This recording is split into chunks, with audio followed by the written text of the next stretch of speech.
और सुधांशु जी, आपकी पंक्तियों के लिए 4 पंक्तियां मेरी तरफ से भी अर्ज है कि तेरे उरूज के ऊपर जवाल आएगा, रगे अवाम में अब तो उबाल आएगा। जनाब 14 नवंबर को देख लेना तुम, शपथ के वास्ते लालू का लाल आएगा। लालू हो या सोनिया जी हो, सबको अपने अपने लाल की पड़ी है, देश के विकास की किसी को नहीं पड़ी है। तो जब मुसलमानों के खिलाफ इनके मंत्री, इनके विधायक, बिहार में इलेक्शन चल रहे हैं, गिरिराज सिंह ने क्या कहा था उन्होंने कि मुझे नमक हरामों के वोट नहीं चाहिए। पूरी मुस्लिम कम्युनिटी को उन्होंने नमक हराम बोल दिया था। किसी ने कहा कि मस्जिद में घुस के मारेंगे, कश्मीर में मंदिर में घुस के मारा। सुनो, कश्मीर में मंदिर में घुस के मारा, लेकिन मंत्री बनाया इन्होंने मंत्री बनाया। नहीं, ये बोले कश्मीर में मंदिर में घुस के मार दिया, कश्मीर में मंदिर में घुस के काट दिया, संभल में मंदिर में घुस के मार दिया, मल्लापुरम में मार दिया, दुबरी बरपेटा करीमगंज में मार दिया। देने वाले पे कुछ नहीं बोलते, देंगे पे बड़ा बड़ा ज्ञान देते हैं। मार्च 2017 उत्तर प्रदेश विधानसभा चुनाव, लखनऊ कैंटोनमेंट विधानसभा में एक स्टेटमेंट दिया गया है कि मैंने अयोध्या में फायरिंग करके 16 हिंदू मरवा दिए थे, 40 भी मर जाते तो गम नहीं था। मुसलमानों के लिए मैं इससे ज्यादा क्या कर सकता हूं? मुलायम सिंह यादव जी। अटल विचार मंच 25 दिसंबर 2024, अश्विनी चौबे जी का प्रोग्राम। रघुपति राघव राजा राम पतित पावन सीताराम, किसका भजन है ये? किसने रुकवाया? भारतीय जनता पार्टी के लोगों ने। गांधी जी का भजन है। वो पूरा भजन ये था, रघुपति राघव राजा राम सुंदर मेघाशाली ग्राम, और उसको रघुपति ईश्वर अल्लाह तेरो नाम करके बिरला मंदिर में गंवा दिया। औकात हो मस्जिद में गंवा के दिखाओ, ईश्वर अल्लाह तेरो नाम दिखाओ, औकात है अगर किसी की। राहुल गांधी का दिखा ले, ये मस्जिद बनवा सकता है? नहीं, अभी आपने कहा था ना कि कोई काफिर। हाँ बिल्कुल ना, आप बनवाइए, आप बनवाइए, मैं बनवाऊंगा। बताइए, आपको बनवाइए, आप हैसियत तो औकात है तो बनवाइए आप। आपने बोला था ना, मैं बोल रहा हूं, आप बनवाइए, अनाउंस करिए। आप अनाउंस करिए, आपको बोल रहा, अनाउंस करिए, आप परेशान क्यों? अनाउंस करिए। अरे सुनिए, आप कौन है? अनाउंस करिए। आप मुल्ला है, बोल रही है हाफिज मुकर्रम है, क्या है वो? नमस्कार दोस्तों, स्वागत है आप सबका आपके अपने चैनल द भारत डिबेट में। दोस्तों, आज के इस डिबेट में हम बात करने वाले हैं 2 बड़े मुद्दे पर। पहला, वंदे मातरम को लेकर जो विवाद उठ रहा है, लोग इस बात से परेशान और हैरान हैं। दूसरा, बिहार की सियासत, मुस्लिम डिप्टी सीएम और वोट बैंक के मुद्दे फिर से सामने आ गया है। आज हम समझने की कोशिश करेंगे कि ये सब राजनीति है या सच में लोगों की हित की बात हो रही है। आज के इस डिबेट में हमारे साथ हैं भारतीय जनता पार्टी के प्रवक्ता सुधांशु त्रिवेदी जी, समाजवादी पार्टी के प्रवक्ता फरज किड़वई जी, पूर्व लॉ मिनिस्टर सोमनाथ भारती जी, वरिष्ठ पत्रकार सतीश कुमार सिंह जी और मैट्रिक्स के चेयरमैन मनोज कुमार सिंह जी। सो दोस्तों, वीडियो को बिल्कुल स्किप मत करना। तो चलिए वीडियो को शुरू करते हैं। लेकिन उससे पहले अगर आप लोग हमारे चैनल पर नए हो तो वीडियो को लाइक करके चैनल को सब्सक्राइब करना बिल्कुल मत भूलें। तो चलिए शुरू करते हैं द भारत डिबेट। तो चलिए शुरू करते हैं। और मैं ये भी कहना चाहता हूं राहुल गांधी जी से, अम्मा मियां आपकी तो सरकार हाइड्रोजन बम नहीं फोड़ पाई थी।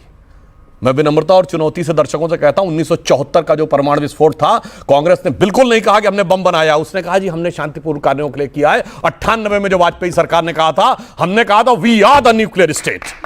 ये दोनों में अंतर था, और हमने उसमें हाइड्रोजन बम भी किया था। अब आते हैं इसके ऊपर। भाई साहब, डर उनको लग रहा है जिनके अरमान उन लोगों के साथ जुड़े हुए हैं जो देश को लेकर एक प्रांत से दूसरे प्रांत के वोटर पे बात करते हैं, दूसरे देश के वोटर पे बात ही नहीं करते हैं।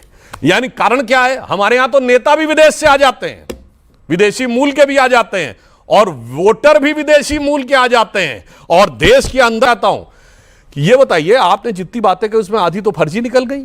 और ये भी एक मजेदार बात सोचिए, वो ब्राजीलियन मॉडल, आपको याद है प्रेस कॉन्फ्रेंस में जब राहुल गांधी ने पूछा anybody can guess who is she, तो कोई पत्रकार नहीं बता पाया। तो पहले बताइए, राहुल गांधी जी की टीम में कौन था जो ब्राजीलियन मॉडल को पहचानता था?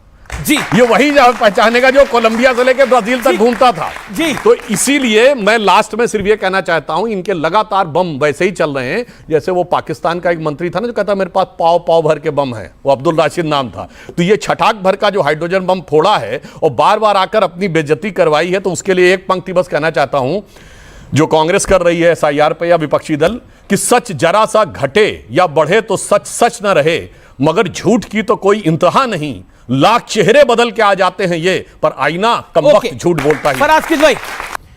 अमीर जी, ये वोट बैंक को बचाने की लड़ाई नहीं है, ये देश को बचाने की लड़ाई है। ये देश के लोकतंत्र को बचाने की लड़ाई है। ये देश के फेडरल स्ट्रक्चर को बचाने की लड़ाई है। और अभी आपने बड़ी अच्छी शुरुआत की कि 14 नवंबर को किसका नंबर आएगा। सुधांशु जी की मैं एक बात से सहमत हूं कि यहां पर बिहार की बात होनी चाहिए। अमीश जी, 14 नवंबर को किसका नंबर आएगा? और सुधांशु जी, आपकी पंक्तियों के लिए 4 पंक्तियां मेरी तरफ से भी अर्ज है कि तेरे उरूज के ऊपर जवाल आएगा, रगे अवाम में अब तो उबाल आएगा, जनाब 14 नवंबर को देख लेना तुम, शपथ के वास्ते लालू का लाल आएगा। ओके। आप देखिएगा 14 नवंबर को अमीर जी, लालू का लाल आएगा बोला गया। सारा सार इसी में है। लालू हो या सोनिया जी हो, सबको अपने अपने लाल की पड़ी है, देश के विकास की किसी को नहीं पड़ी है। प्रधानमंत्री जी कहते हैं 2047 तक देश का विकास होगा और विकसित राष्ट्र बनेगा। मैं कहता हूं आपके लाखों दर्शक जो देख रहे हो अपने दिल पे हाथ रख ठीक के है, पूछे, क्या सोनिया जी, लालू जी ये चाहते हैं? वो कहें नहीं, 47 तक अगर कुछ हो पाए तो हमार बिटिया। और ये भी मजे की बात है, ये लालू का कौन सा वाला लाल आएगा? हाँ, ये एक भी लाल बता उधर है, दीजिए। एक लाल इधर लालू का है, कौन सा वाला और लाल दोनों आएगा? तरफ लाल खड़े हैं। तेजस्वी जी या तेज प्रताप जी? लेकिन ये तेजस्वी की बात कर रहे होंगे, लेकिन एक सवाल है। देखिए सोनिया जी को भी अपने लाल की चिंता है, लालू जी को भी अपने लाल की चिंता है, उद्धव जी को भी अपने लाल की चिंता होगी, लेकिन इन लालों की चिंता कौन करेगा? देश के लालों की चिंता कौन करेगा? और मैं एक और बात कहना चाहता हूं, बिल्कुल दिल पे हाथ रख के, जो युवा वर्ग है अपने अपने दिल पे हाथ रख के कहे कि तेजस्वी यादव जी और राहुल जी, इनमें से किसको आपको लगता है कि उनमें इतनी योग्यता थी, अगर राजनीति में नहीं होते तो कोई अच्छी नौकरी पा गए होते?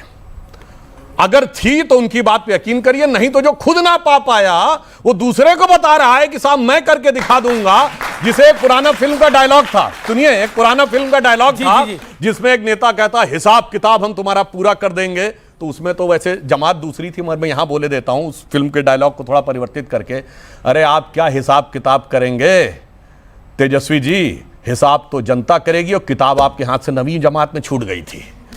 ओके, ये क्या आपको लगता है ये विषय बन रहा है? और आपको लगता है जिस तरह से कांग्रेस के एक सीएम ने बोला कि Congress is for Muslims and Muslims are for Congress, क्या इसका क्या ये पूरा का पूरा ऑपोजिशन पे चिपक रहा है?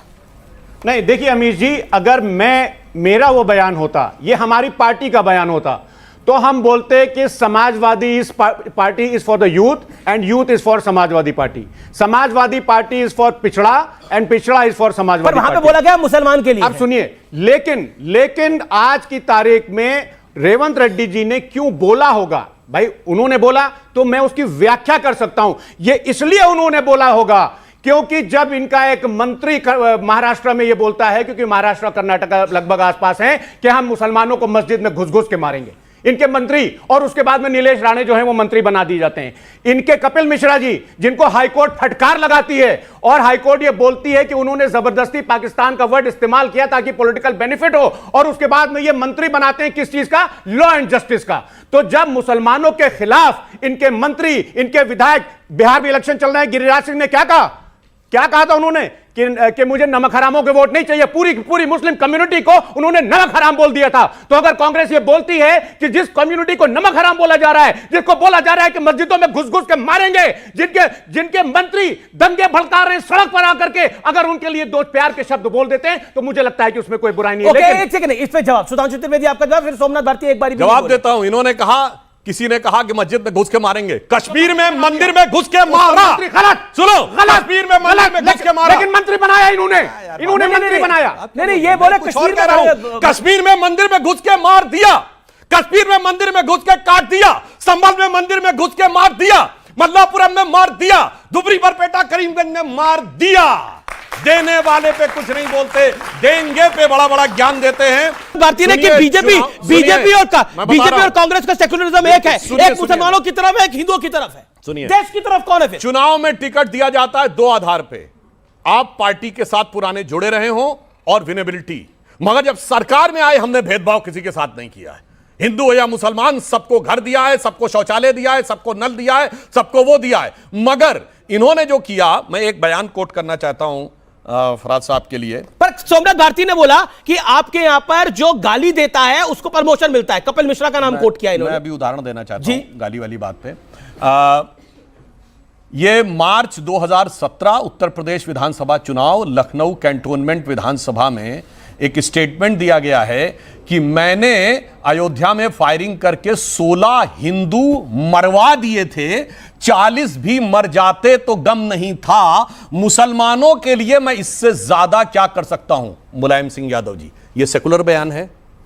16 हिंदू मरवा, यानी क्या फायरिंग में मर गए, मरने वालों में हिंदू कहा मरवा दिए थे, जबकि मरे तो सैकड़ों थे। ऑफिशियली सरकार, इनकी सरकार 40 मर जाते तो गम नहीं था। और फिर क्या कहा जा रहा, उसको कहां से कनेक्ट किया जा रहा, मुसलमानों के लिए इससे ज्यादा मैं क्या कर सकता था। और उसके बाद वो लोग आके सेकुलर के ऊपर वो करते हैं। ये बताइए, लखनऊ, फैजाबाद, वाराणसी की अदालतों में बम धमाके हुए 2007 में, उन आतंकवादियों पे केस विड्रॉ करने की कोशिश अखिलेश यादव की सरकार ने की, हाईकोर्ट की फटकार पड़ी, तब वो अपनी बात को विड्रॉ करने के लिए आए थे। जो इन्होंने बोला, इनके लिए मैं कहना चाहता हूं एक और बात। हमने कभी नहीं कहा हम मंदिर बनवाएंगे, हमने कहा मंदिर का मार्ग प्रशस्त करेंगे। मंदिर बनवाएगा संत समाज और राम मंदिर समिति। मुलायम सिंह जी ने और कांग्रेस ने ओपनली कहा हम बाबरी मस्जिद बनवाएंगे, जबकि यह सांप्रदायिक नहीं, यह मुस्लिम धर्म का मजाक है।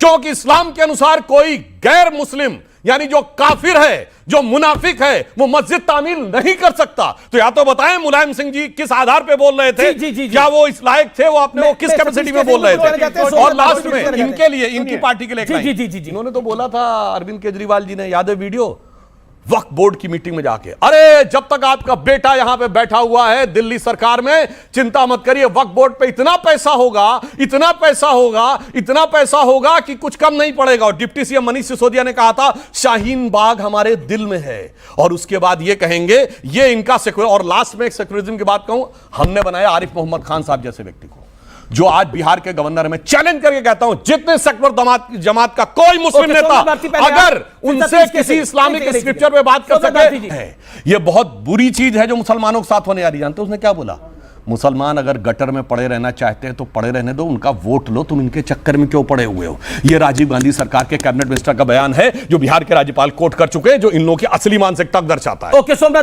भारती बात का जवाब मुझे बताएं कि जिस शाहीन बाग की बात बार बार करते हैं, ये 20 के चुनाव के जस्ट पहले वो था और चुनाव के जस्ट बाद वो खत्म हो गया। भाजपा के पास ताकत थी पहले भी और बाद में भी। शाहीन बाग सिर्फ और सिर्फ भाजपा की क्रिएशन थी।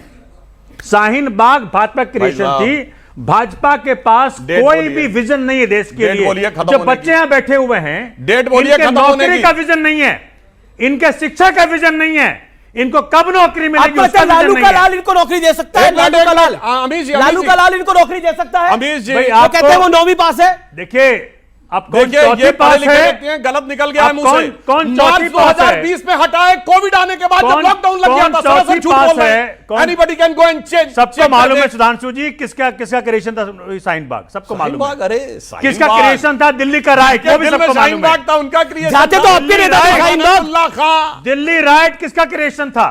अरे हिंदू में मरे, जिसके छत में मरे निकली थी, पुलिस इनके पास, जिसके छत पे पुलिस इनके पास। एसआईआर के अंदर भी यही कहा जा रहा है कि मुसलमानों के वोट काटे जा रहे हैं, लोगों के वोट काटे जा रहे हैं। एक बात मैं बता दूं, एसआईआर के ऊपर 10 सेकंड सतीश जी 10 सेकंड।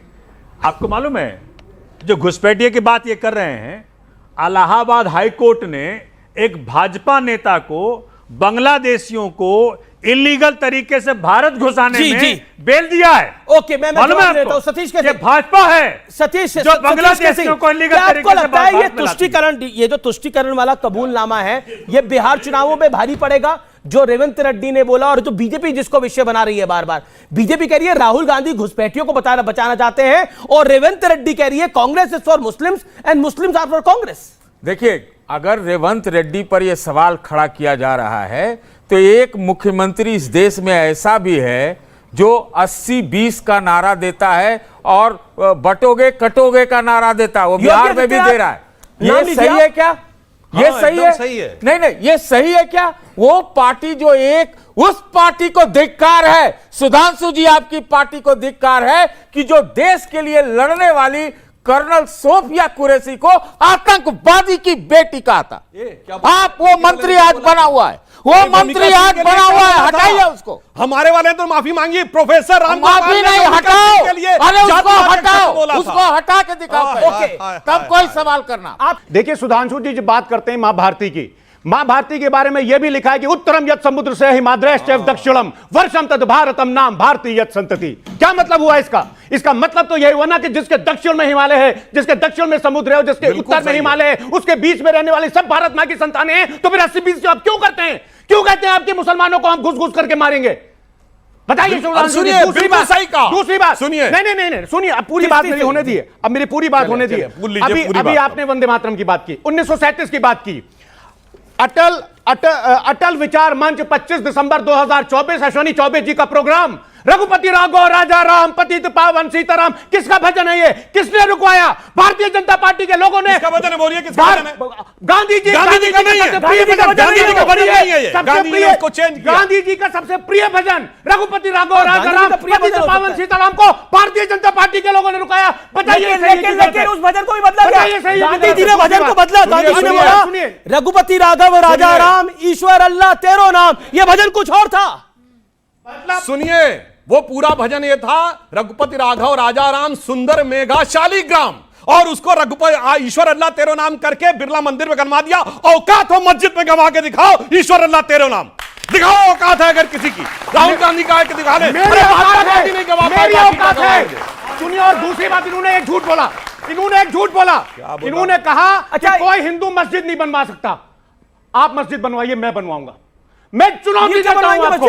ये मस्जिद बनवा सकता है? नहीं, अभी आपने कहा था ना कि कोई काफिर। हाँ बिल्कुल ना, आप मौलाना से करवाइए, आप बनवाइए, मैं बनवाऊंगा। बताइए, मुफ्ती बनवाइए। अरे आप कौन है भाई? आप हैसियत औकात हो तो बनवाइए। आपने बोला था ना कि अगर औकात हो, मैं मुसलमान हूं, मैं बोल रहा हूं, मैं बोल रहा हूं, आप बनवाइए। सुनिए, अब सुनिए, अनाउंस करिए। घबराइए नहीं, आप अनाउंस करिए। आपको बोल रहा, सुनिए, अनाउंस करिए। अरे परेशान क्यों है? अनाउंस करिए। अरे सुनिए, आप कौन है? अनाउंस करिए। आप मुल्ला है, मौलवी है, हाफिज है, मुकर्रम है, क्या है वो? मैं ये बोलने रहा कह रहे मुल्ला मौलवी से कर लो। पर ये मस्जिद क्यों बनवाएंगे? लोगों के सर्टिफिकेट पर सुधांशु त्रिवेदी क्यों मस्जिद बनवाएंगे? मैं जवाब दे रहा हूं, अब सुनिए, अब जवाब देता हूं। अब सुनिए, ये विषय दूसरा हो रहा है। मैं जवाब देता हूं, सुनिए। और एक बात और है, अब बोल लूं मैं, अब बोल लूं। सुनिए, ये हलाल सर्टिफिकेट क्या होता है?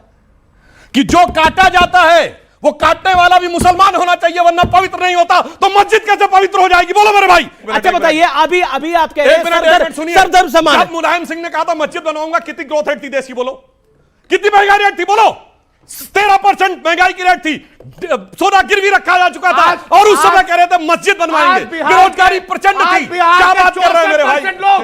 आज बिहार के 64% लोग इनकम 10,000 से कम है। बताइए 20 साल से किसकी सरकार है? बताइए 20 साल से किस नीति आयोग बोलता है जिसके चेयरमैन प्रधानमंत्री होते हैं? क्या प्रधानमंत्री जी झूठ बोल रहे हैं कि बिहार की पर कैपिटा इनकम इस देश की सबसे कम है? छत्तीसगढ़ की आधी और उड़ीसा की अब देखिए, मैं निवेदन करूंगा विषय पर विषयांतर हो। एक मिनट, बिहार के पर कैपिटा इनकम बोलिए, कितनी है पर कैपिटा इनकम? बोलो। 85,000, बोलो। अराउंड 85,000। और जब हमारी सरकार आई तब कितनी थी? बोलो भाई साहब, 6,900। देखो अपने आप मुंह से बोल रहा है 6,900 से 85,000 हुई, फिर कह रहा सबसे कम। बोलो 6,900 की नहीं। बिहार का बजट 23,000 करोड़ था, 3,70,000 करोड़ है। 14 वर्ष से 24